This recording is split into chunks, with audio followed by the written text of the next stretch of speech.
once you prepare yourself, you enjoy, because the more you progress, the more rewards comes your way, you enjoy the job, and everything goes well. Look, I think you are the model of that, because I was looking at your career path. I think every second or third year you were promoted. From 2000 until 2014, you were promoted almost every second year. Yeah, that's correct. That's correct.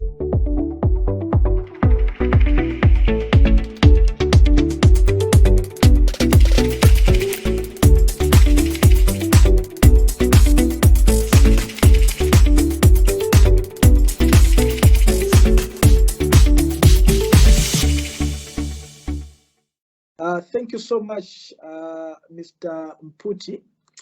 Thank you for joining me. Maybe before we start, maybe just give a brief intro about yourself, who you are, where you come from, and why you followed the career path that you took. Over to you.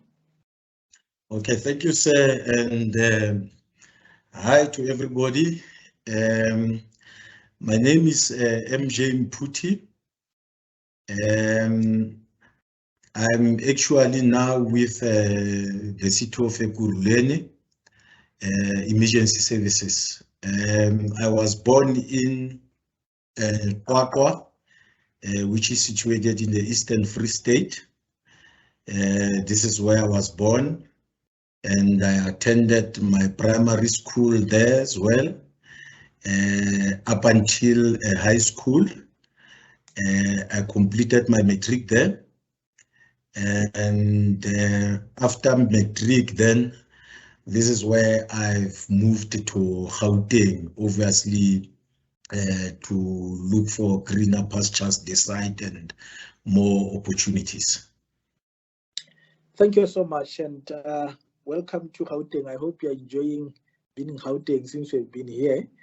But maybe my interest actually came after I saw an article where you were speaking about the firefighting as a good career path. So yes. I wanted to gain understanding. How did you get to know about it, first of all, before you even got to desire to be a firefighter? Because I think somewhere you speak about a career of your dream. How did you get to know about it? Because I don't know, in Qwaqwa, was it a common career? Or how did you get to know about it? All right. It happened when I was still at the high school in Qwaqwa in the 90s. It happened that they built a fire station there. And, you know, I had some career paths that I would have wished, like any, you know, kid who's growing up. You want to see yourself being something, you know. Then when they built the fire station in Qwaqwa, I used to watch these vehicles, you know, from the fire station responding to incidents around the area, and I would ask myself that, man, it was nice for me to see, you know. Then I thought, no, maybe one day I must just, if I can be a firefighter, you know, because I liked what I've seen, that these people, when I've asked around, what is exactly, what is this, is it that these people are doing? Then I tend to make more research into it, and I find it fascinating and very interesting. Then my love for this job came from there. And as a result, you know, I've looked at the options now to say, okay, I actually wanted to be a medical doctor. That was my dream, you see. Then when I got into a research, and then I found out, no, these people are almost doing the same thing, you know. They're giving back to the community, they're assisting the community. And then I think it's interesting and might be very much for this thing, you know. Then when I left in Qwaqwa, obviously coming to Gauteng, then I had even more opportunities, because there are a lot of fire stations around, you know. So I started looking for more information, and then of course working towards it, because you know, when I looked at the financial support at the time, my situation at the time, I found that no, this career is actually practical, and it's reachable, you know, for looking at my situation at the time. Then I started putting my focus on it and preparing myself, of course, for this career.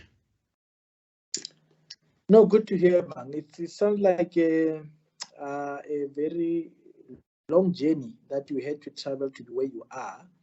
And I wanted to find out, because I remember when I read the article, you mentioned something about after you got your license and then you got into it. So for somebody interested in getting into the field, what is the process? How does one, I think you mentioned that you became a rookie, I think around 2000. That's How does correct. one come into it, and what is a rookie? If you can just break it down, if one wants to become one. All right.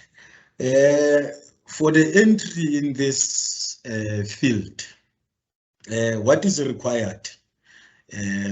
You have to have a matric, and then you have to have a physical science and mathematics, pure maths, in order for you to be able to succeed. Because once you start doing this job, it's more about calculations, you know, and stuff. So that's why mathematics is very crucial, so that you'll be able to, as you proceed and, you know, improve yourself further, acquiring more qualifications, you work more with, you know, numbers. You understand? So that's why it's very important for you to have mathematics and physics at school. And then you need to have a driver's license. And you need to have what you call firefighter 1 and 2, which is basic qualification of entry level into firefighting department. They just teach you the basics on how it works, basic skills, and then from there you can improve yourself further. And then of course driver's license. So I started doing, when I arrived in Gauteng, of course, I had to raise funds, you know, in order to acquire, start preparing myself into this, because there's two ways that you can enter into in this field. You can study first and acquire those basic qualifications, which I've already mentioned. Now you'll have already have the grade 12. You have to have driver's license, firefighter 1 and 2, and hazmat awareness and operations. So in order to get that, you need funds, obviously, to attend colleges or that offers that qualifications. And then if you don't have that, you can apply their internships that they normally advertise. You can go through internship. Internship, they will just require you to have matric, and then you will start going through physical and theoretical tests. And then if you become successful, then you can get into the learnership program, where they will then take you through all this basic qualification and make you ready and be employable should the vacancy opportunities come through. So those are two. So now at the time, there were no learnership or internship vacancies around.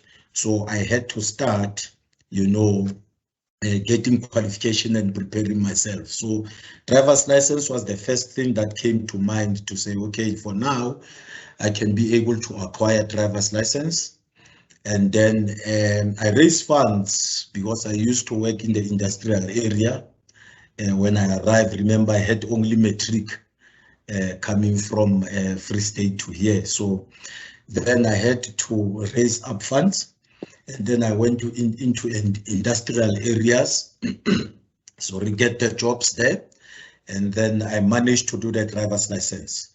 And after doing the driver's license, then I've heard that in the then, it was Boksburg City Council, the Boksburg fire station had a training college, which was Boksburg Fire and Emergency Training College.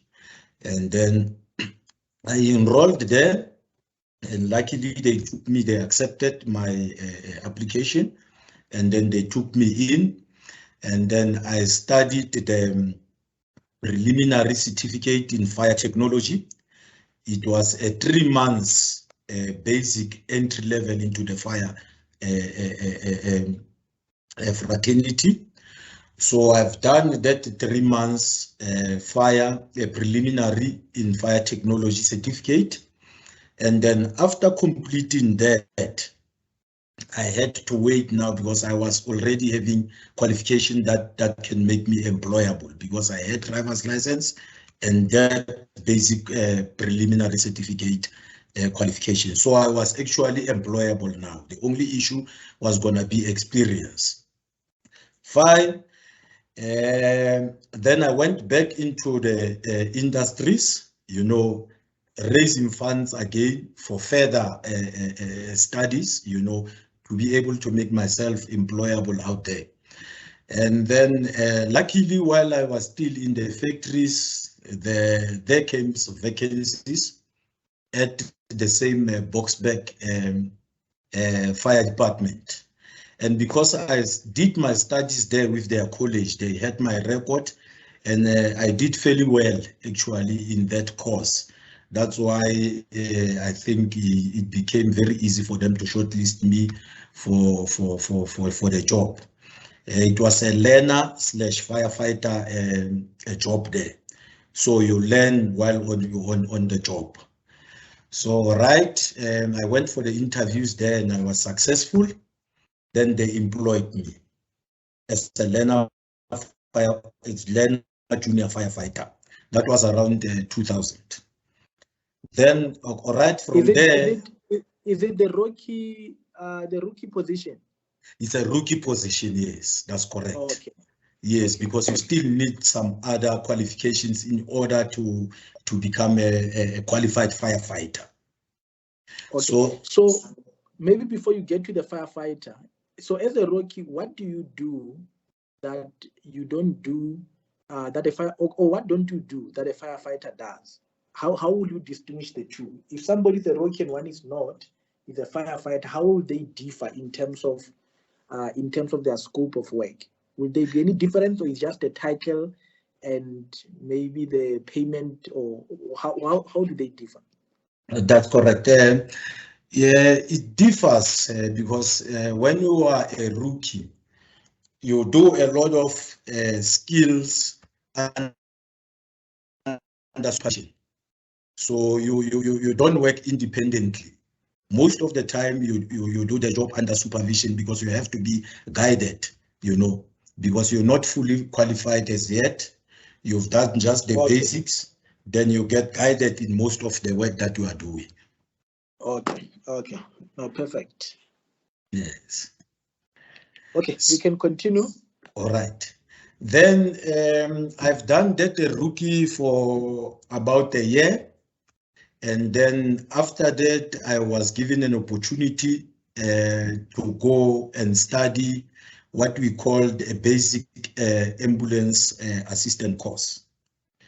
So at the time in the fire department, remember now in Gauteng, that part of ambulance services is now run by the province. It's no longer run by the municipality. But at the time, Gauteng was still, all the municipalities in Gauteng were still running the ambulance service. So it was part of the requirements for you to have that basic ambulance qualifications. So I was then taken to that course. And after completing that course, then I was fully qualified now. And then I was... So then you are qualified now as a firefighter now? As a firefighter now. I can do some other skills independently now. And then obviously along the line, the experience is now good enough for me to be able to perform other skills, you know. Okay. Correct. Yeah. And continue. Okay, then then I became now a fully qualified firefighter. because I had now all the basic qualifications that is required for me to be a firefighter now. And then when you enter into the service, there are other internal courses that are actually done within the service that will assist you in progressing into the positions, because you start being a firefighter with the minimum qualifications that you get. And then as you are acquiring other qualifications that are done internally, you then progress from a firefighter, you become a senior firefighter. And then from senior firefighter, you can then be a shift commander, whereby now you are managing the shift. Then you are in the entry level of management now. And then, of course, you have to study further outside now into tertiary, acquiring tertiary qualifications for you now to get into more advanced managerial positions. Okay. No, it sounds like a very long journey. So somebody must really be committed to the process. That's correct. That's correct. You need not to sit down. You know, you need to study further in order to progress and find yourself higher within the hierarchy of the service. So if I can just briefly put you from there, you're first becoming a firefighter. From a firefighter, there's a senior firefighter, which then gives you the responsibility of supervising the rookies now in the service. You understand, okay. You supervise them, you guide them through the processes. And then from there, then you start getting into the managerial position. The entry level of managerial position is the shift commander, where now you're managing the shift.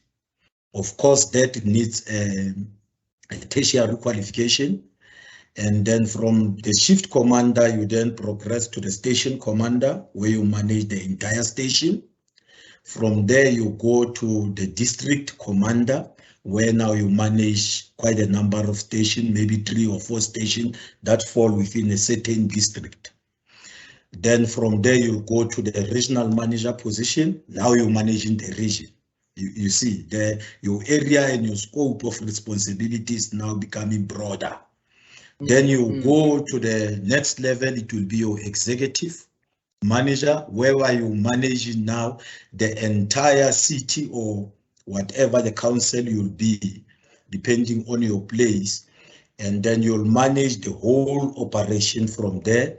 And the next position will be now the fire chief, which then you are responsible for the entire, as a chief of the fire service. Wow. And as I speak now, you are the district manager. As I speak now, I'm with the City of Ekurhuleni, as I've said, and yeah. I'm the senior district manager in that emergency services fraternity. Wow, and I saw the article, I think you have been a district manager for about 7 years now.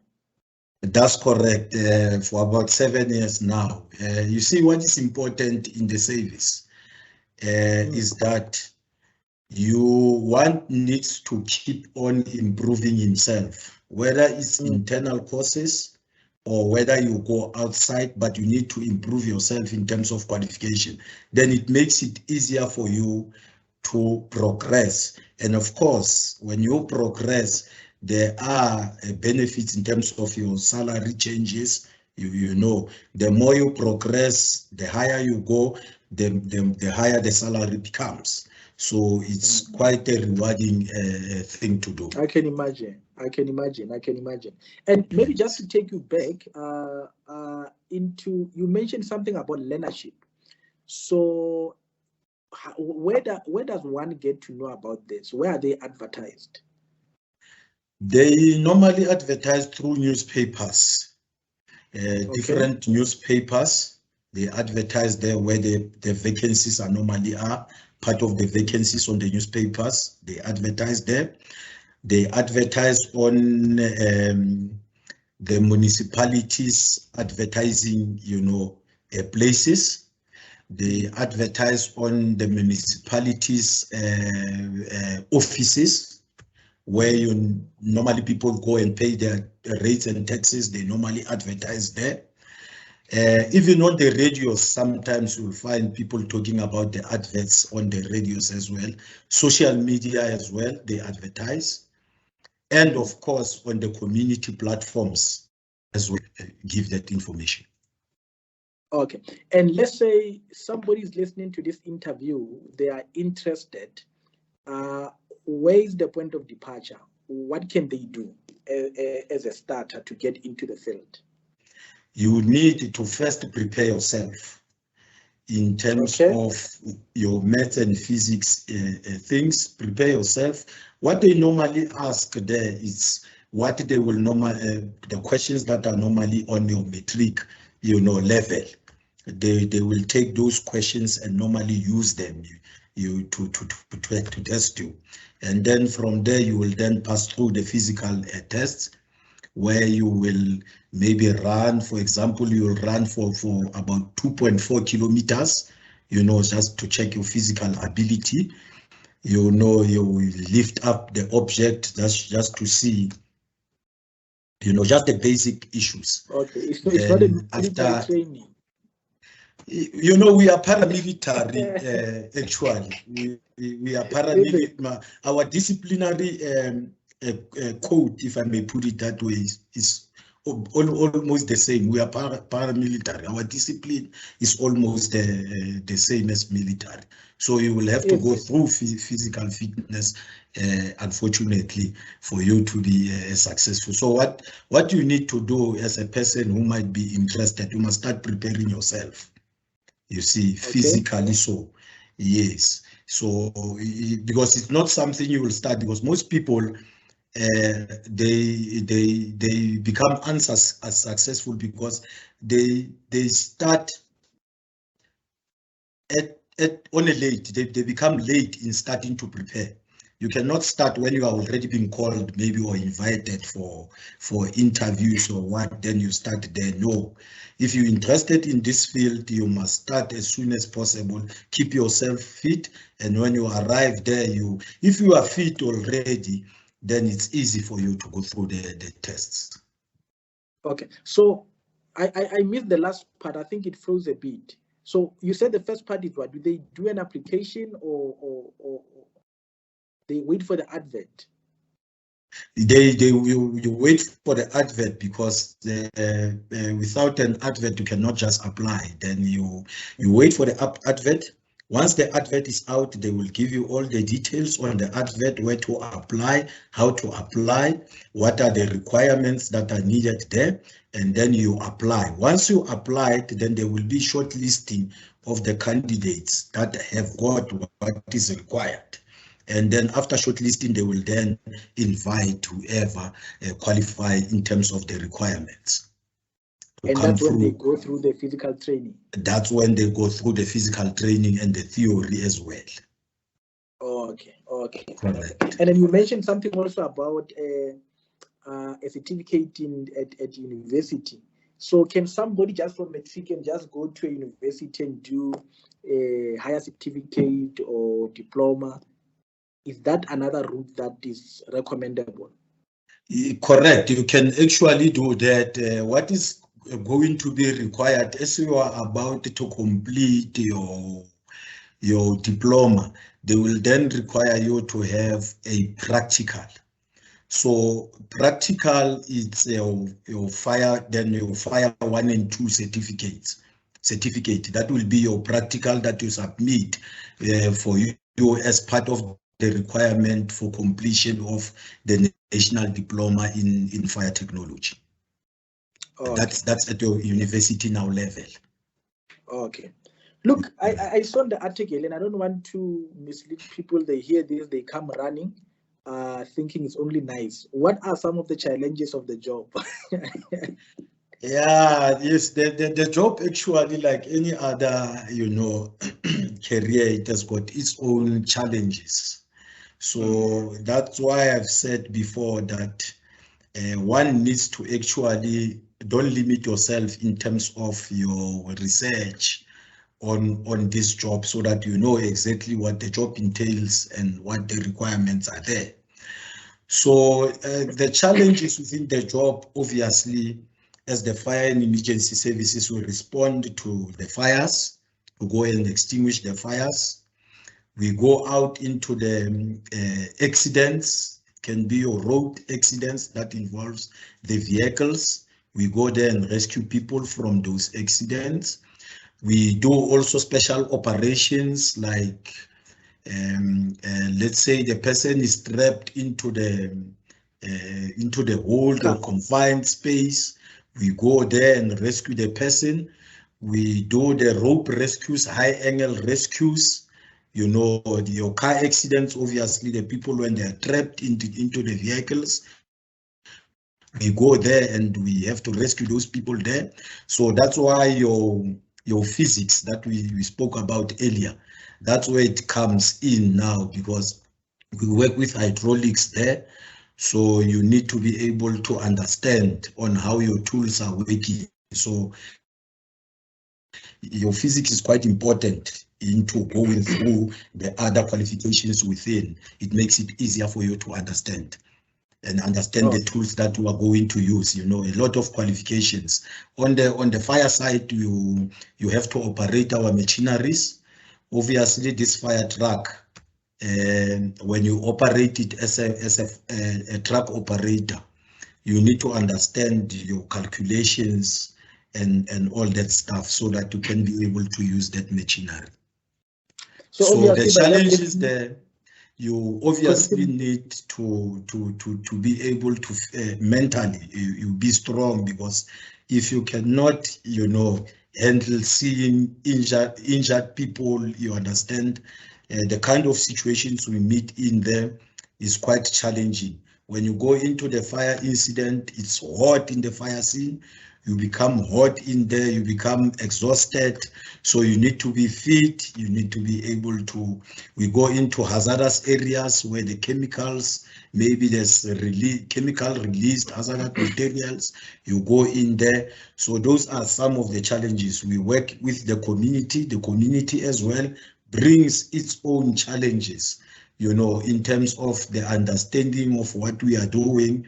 Sometimes, you know, when you engage with the communities, others don't understand what you are doing, so they bring their own challenges again. So you need to have people management, you know, skills in there as well. Clearly, this is not a career for faint-hearted. So it needs somebody with a very strong heart. That's correct. That's correct. You need to always keep your cool, you know. You always become, understand the people, you know, interaction between people. That's the skills that you need to have as a firefighter. So, I mean, for somebody who's not in the field and who doesn't, obviously there are accidents, but there are not always fire issues that occur on a daily basis. So if somebody is a firefighter, what will you say typically in a week I will have done when I come to work? Things that you are sure this week there's no way you won't have to do this and that and that. Or do they sit there on the trucks and wait for a call to come one day in a month? Or what are the typical week for somebody working? Okay, it depends, you know, on the areas that you are. We do get mostly the accidents, the motor vehicle accidents. We get them regularly on a day. Then you you will get your fire accidents, your in your factories, and we also turn out to a lot of fires in the residential area. And of course, when it's winter time, we get a lot of fires, because remember that's when people are using mostly your sources just to maybe to keep them warm and stuff like that. So during winter, there's quite more of fires, including the felt fires that are happening during winter time. But on an ordinary day, we go out quite a lot. We go out quite a lot. Wow. Yes. Wow. And when we don't have incidents, we are always proactive. in the service. So what we do, we've got our own in-service training that we keep ourselves busy, you know, so that we always up to standard. We are doing physical training within the backyard of our yards, and we also go out into the communities and make sure that our equipments that are there, our fire hydrants that are kept, that they are not damaged, they are still in good conditions. We engaged with the community as well, making some awarenesses just to keep our community informed. So there's quite a lot of activities. We don't just sit around and the whole day we sleeping, we waiting for the incidents. No, that's not what we do. No, I get you. No, thanks for that. Yes. I don't know, it sounds like a very hectic job. I mean, we see it on TV. It sounds very hectic because a call comes, your whole day has been turned around, and you can just, I can imagine you also work for long hours and planned hours that you might not have planned for in a day. That's correct. That's correct. It happens a lot of time. That's one other challenge because we're normally working. Actually, we are on duty 24/7 when you are a firefighter, because you are expected to be available at any given point. Because you might say I'm off duty because we are working shifts. So, but what is normally stressed is that you are deemed to be on duty 24/7, because once they call you, they are expecting you to respond and assist wherever you are needed. And remember, as I've said, you acquire skills. You go through trainings, you acquire skills. Sometimes you find that there's quite a limited number of you personnel who has got a particular skill. So if that skill is needed because it's limited, then you are expected to be available in terms of you to offer that particular skill. So anytime they can call you, so you're not resting even if you deem to be off duty per se, but they can call you anytime to come and assist should the need be. Even a district manager, I see you are wearing uniform. I thought a district manager will wear a suit and just have a computer and not leave the office. No, it's not. You wear uniform. We are uniformed, you know, service. So we are always in uniform, so that hence I'm saying when you are in uniform, even if you are on your way home and you come across an incident, you already on duty, you know. So that's correct. So we always in uniform, and I've said we are paramilitary service, kind of service. So yeah. I get you. Now, somebody listening here and hearing all the risk that one puts themselves into in doing this job, somebody might ask, how much will on average one earn or expect if they follow this career? Is it something that will be worth risking their life? Correct. It's worth risking your life. You can live out of what you are getting or receiving for the service. Yeah, it's quite rewarding. More especially that there are opportunities, as I've said. You come at a certain level, and then when you acquire qualifications and you progress into the service, the more you progress, the more rewards are coming your way. And yeah, it's quite rewarding. You can make life out of it. It actually market related salary that you get. It differs from the areas. It depends on the grading on your organization. Of course, the cities like your Gauteng, for example, you've got cities, your Tshwane, your City of Ekurhuleni, and your City of Johannesburg. The salary is it differs, obviously, but it's quite a salary that you can live upon and make, life out of it. Okay, so obviously, if somebody in the rural areas might earn more than somebody in the city, will it be right to conclude that the rural will want to attract more people than in the city? Or is it the other way Of around? course, if you look at it, yeah, if you look at it now, the cities attracts more. Okay. Attracts more because Yes. obviously in terms of the salary, pay more because they will be maybe more in terms of affordability, to pay, and in terms of the scope of work that the city is doing compared to the places that are in the rural areas. There's quite a difference in the activity part of it. The people in the rural area, they cannot be as busy as the cities. So quite correctly, so the city attracts more. Their salary is quite more because in the city, even if you are in the reserve force, there's incentive that you are getting. On the entry level, when you acquired the basic qualifications, as I've said, there's two ways of entry into the service. It's this learnership program, and you can get in as a reserve force. The learnership program is when you get in without any qualification. You just have matric straight from school, high school. Then you get into the learnership program. You go into now be taught, given the basic, qualifications that will make you employable. And then there's a reserve force membership. Then the reserve force membership is when you've got a certain qualification that you have acquired privately. Like when I've started with myself, I said I had a driver's license, and then I went and do a preliminary certificate. So at that time, I could have applied for a reserve force should the opportunity comes. And when you are a reserve force member, there are incentives now that you are getting as a reserve force member. You are not permanently employed. You are still a reserve force member. You come in terms of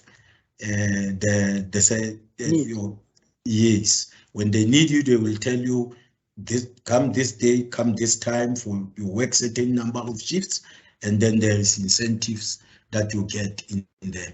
And of course, it assists you in acquiring an experience, because everywhere you go, they will tell you about the experience. So with the reserve force and the learnership programs, that's where you acquire experience. Then you can be able to say, I was a reserve force member for a certain period of time, and then that will put you in an advantage, to be employed.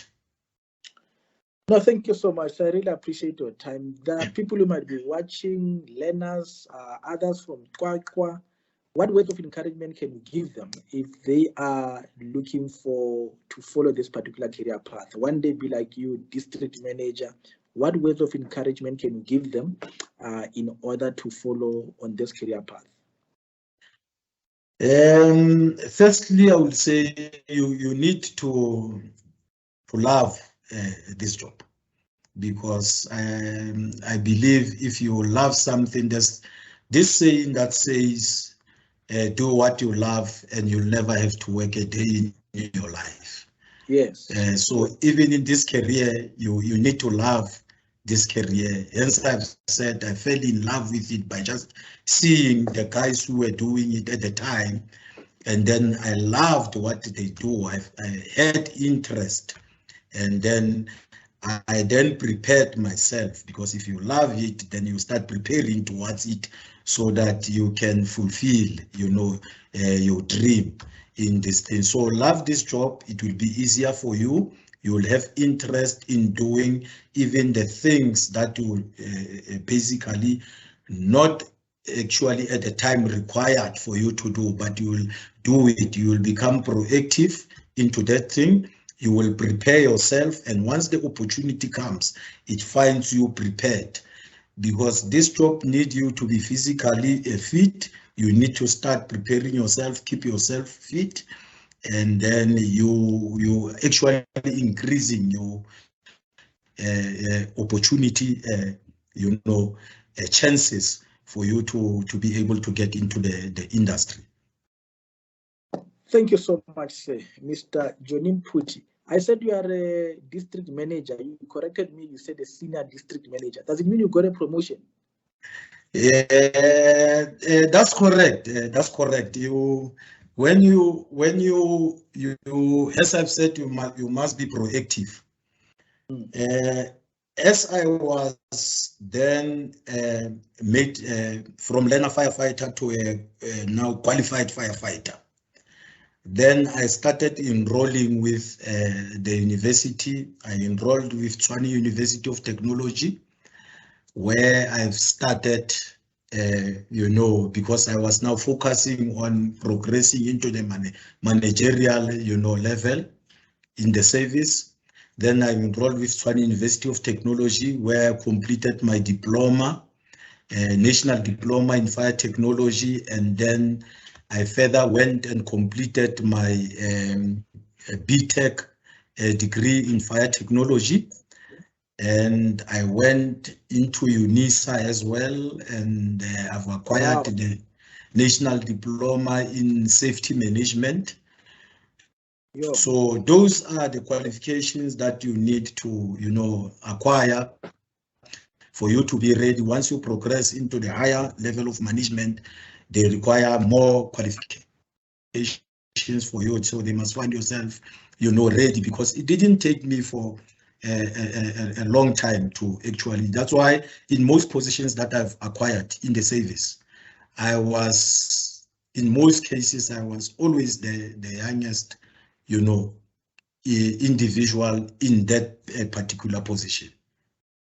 So look, that's why it is important to prepare yourself in terms of qualification, so that you don't get frustrated in the service for sitting for a long time in the same position, and you end up, you know, being frustrated or being demotivated, you know. So once you prepare yourself, you enjoy, because the more you progress, the more rewards comes your way, you enjoy the job, and everything goes well. Look, I think you are the model of that, because I was looking at your career path. I think every second or third day you were promoted. From 2000 until 2014, you were promoted almost every second year. Yeah, that's correct. That's correct. There's actually this career path. People don't, you know, in most cases, what I've realized, people take it, I don't know if I may say for granted will be the correct way, but people just look at this firefighter in this uniform, you know, wearing your fire gear, because we always get ourselves into dirty places. Where we work, we put our hands always dirty, you know. So the people will just look at us attending there and think, maybe no, man, you just go there, and then you. They don't understand that we go through that. We go to universities to study this thing. Is actually a very good career that you can find yourself somewhere as a person, and your life can be improved out of this. Yes, it's quite a nice career to take and do. Well, thank you so much. I really appreciate it. I mean, I can hear from when you speak about it, and I really enjoyed reading the article, and I like the passion and how you invested time in it. And I think I couldn't have had a better person to speak about it, like a person who's passionate like you. So thank you so much. I really thank you for your time. Thank you very much, my man. Thank you very much. God bless you and everybody. Thank you.